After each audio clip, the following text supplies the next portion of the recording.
Film के शुरू में हम एक स्पेस स्टेशन को देखते हैं जहां रैम्पेज नाम का एक प्रोजेक्ट चल रहा होता है और इस प्रोजेक्ट में एक चूहे पर तजर्बा किया जा रहा होता है।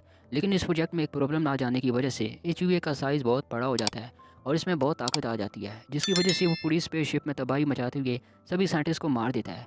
लेकिन इनमें से एक साइंटिस्ट कैरी इन DNA के सिंबल जिन पर एक्सपेरिमेंट चल रहा था, इनको लेकर एक कैप्सूल में बैठकर अंदर से गेट बंद कर लेती है और फिर वो कैप्सूल को इस स्पेसशिप से अलग कर लेती है कि तभी वो स्पेसशिप तबाह हो जाता है।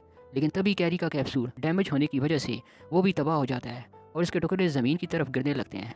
अब सीन यहाँ से शिफ्ट होता है और हम डेविस नाम के आदमी को देखते हैं, जो कि एक मिलिट्री का एक्स सोल्जर होने के साथ साथ एक प्राइमेटोलॉजिस्ट भी होता है। वो कुछ लोगों को अपने साथ जू में लाता है जहाँ वह इन लोगों को गुरिल्लाओं के बारे में जानकारी देता है। तभी वहाँ हम सफ़ेद गुरिल्ला को देखते हैं जिसका नाम जॉर्ज होता है और वो बहुत ही इंटेलिजेंट और इशारों से बात करता है। तब डेविस सबको बताता है कि जब ये छोटा था तो कुछ लोगों ने इसकी माँ को मार दिया था, तब डेविस इसे बचाकर जू में ले आया था और तब से जॉर्ज इसी जू में रहता है। अब हम देखते हैं जो स्पेसशिप ब्लास्ट हो गया था, इसके 3 टुकड़े ज़मीन पर गिरते हैं। पहला टुकड़ा जंगल में गिरता है, दूसरा टुकड़ा एक पानी में गिरता है और तीसरा टुकड़ा इसी जू में गिरता है जिसमें जॉर्ज रहता है और जॉर्ज इस वायरस से इन्फेक्टेड हो जाता है। और अगले दिन डेविस देखता है कि जॉर्ज ने एक भालू को मार दिया है और जॉर्ज का साइज़ पहले से बहुत बड़ा हो गया है और वो बहुत गुस्से में रिएक्ट कर रहा होता है। अब डेविस को जंगल में वही बॉक्स मिलता है जिसमें वायरस था और वो इसे अपने पास रख लेता है। इसके बाद हम इनरजेन कंपनी की ओनर क्लेयर को देखते हैं और ये वही कंपनी है जो कि इस DNA वाले वायरस पर काम कर रही थी।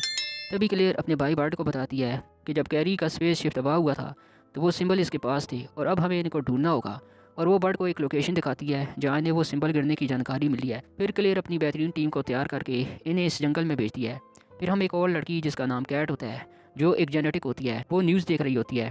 दूसरी तरफ डेविस जॉर्ज के कुछ चेकअप करवाने के लिए हॉस्पिटल में लाया होता है। तभी वहाँ न्यूज़ देखने के बाद कैट भी आ जाती है और वो डेविस से वो बॉक्स मांगती है और इसे बताती है कि सफ़ेद गुरिल्ला का DNA काफ़ी तेज़ी से बदल रहा है और ये सब कुछ इसकी बॉडी में मौजूद एक वायरस के फैलने से हो रहा है।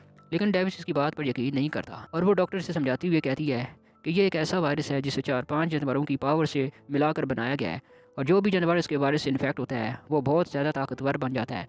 और अब डेविस इसकी बात पर यकीन करके इसे अपने साथ जॉर्ज के पास ले जाता है, जो कि अपने साइज से बहुत बड़ा हो चुका था और वो अचानक तबाही मचाते हुए हॉस्पिटल से बाहर भागने लगता है। पर तभी बाहर मिलिट्री वाले इसे इंजेक्शन से बेहोश कर देते हैं। दूसरी तरफ क्लेयर ने अपने जिन आदमियों को जंगल में भेजा था, इन पर जंगल में एक बहुत बड़े साइज का भेड़िया हमला करके इन सभी को एक एक करके मारने लगता है और एक हेलीकॉप्टर इन ऑफिसर्स को बचाने के लिए आता भी है, लेकिन वो भेड़िया इस पर भी हमला कर देता है। दूसरी तरफ एजेंट हैरवेस डेविस को गिरफ्तार कर लेता है और एक प्लेन के लिए जॉर्ज को कहीं ले जाया जा रहा होता है। प्लेन में एजेंट डेविस और कैट को बताता है कि जैसी कंडीशन इस सफ़ेद गोरिल्ला की है वैसे ही कंडीशन एक भेड़िए की भी है। वो कैट को कहता है कि इन सब के पीछे वही कंपनी जिम्मेदार है जिसमें वो काम करती है। दूसरी तरफ क्लेयर का भाई इसे बताता है कि जिस जानवर पर इस वायरस का असर हुआ है मिलिट्री वाले इसे कहीं ले जा रहे हैं।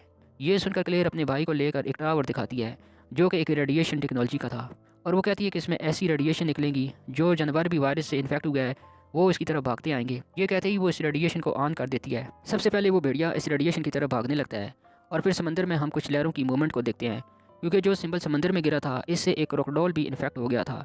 और अब प्लेन में जॉर्ज भी इस रेडिएशन को महसूस करते हुए प्लेन में तबाही मचाने लगता है और ये सब देखकर डेविस, कैट और एजेंट पैराशूट के जरिए प्लेन से कूद जाते हैं। प्लेन क्रैश हो जाता है और जॉर्ज वहाँ से भाग जाता है। ज़मीन पर लैंड करने के बाद डेविस अपने दोस्त गुरिल्ला के बारे में अपसेट होता है और तभी कैट इसे बताती है कि इसके पास इस वायरस की वैक्सीन बना रखी है और वो वैक्सीन शहर की एक लैब में पड़ी है और जॉर्ज को बचाने के लिए हमें इस वैक्सीन को लैब से लाना होगा। दूसरी तरफ क्लेयर के ऑफिस में मिलिट्री वाले पहुंच जाते हैं और इन्हें क्लेयर के इनलीगल एक्सपेरिमेंट के शक पर वो पूरी लैब की छानबीन करती हैं, लेकिन इन्हें वहाँ पर कुछ नहीं मिलता। दूसरी तरफ डेविस, कैट और एजेंट को मिलिट्री वाले अपनी एक यूनिट में ले आते हैं और वो इन्हें एक वीडियो दिखाते हैं कि किस तरह गुरिल्ला, क्रोकोडाइल और भेड़िया एक साथ मिलकर शहर की तरफ बढ़ रहे होते हैं। फिर कैट इन्हें बताती है कि ये लोग रेडिएशन वाली जगह की तरफ बढ़ रहे हैं, लेकिन मिलिट्री वालों पर तो जंग का भूत सवार था और वो इन जानवरों को मारने का फैसला कर लेते हैं और वो उनको मारने के लिए अपनी एक टीम भी भेजते हैं और वो इन पर अंधाधुंध फायरिंग करते हैं, मगर इसका इन पर कोई असर नहीं होता और वो अब शहर में पहुंचकर अपने रास्ते में आने वाली हर एक चीज़ को तबाह करते जाती हैं।